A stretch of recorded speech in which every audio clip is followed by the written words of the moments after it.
What's lost in all of this and those who actually need help, the panhandlers. That's right. For months, people have been hesitant to roll down their windows to help, out in large part because of Jacqueline's story. WMER2 News' Skylar Henry spent the day around Baltimore learning how it's impacted those who desperately need the help.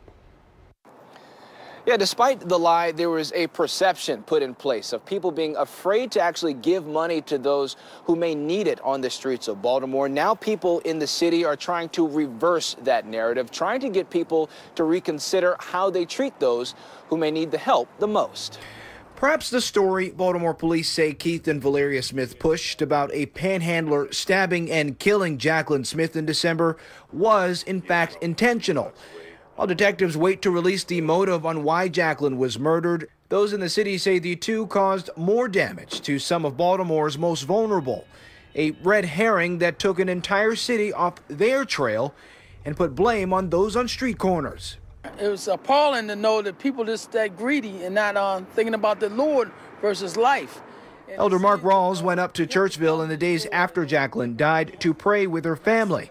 He, like everyone else, stunned at the recent news. The December story created a hysteria, a fear of giving money to the less fortunate, even garnering a viral tweet from Oprah Winfrey herself. The story fed into this myth that all homeless people are criminals or all homeless people are violent, which is so far from the truth. Rebecca Lorick runs the My Sister's Place Women's Center in downtown Baltimore.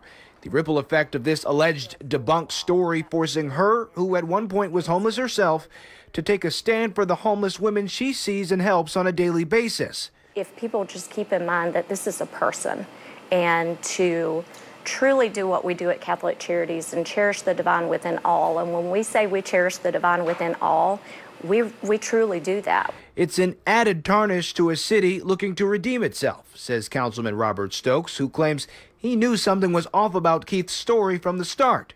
And then when I met the gentleman, his daughter, they had no remorse at all.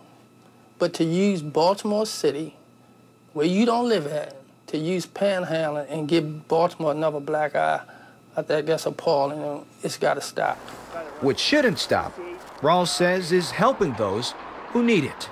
There's still people in need. We shouldn't be discouraged by what happened, but continue to be servants and good stewards of what God's word is and to give to people as needed.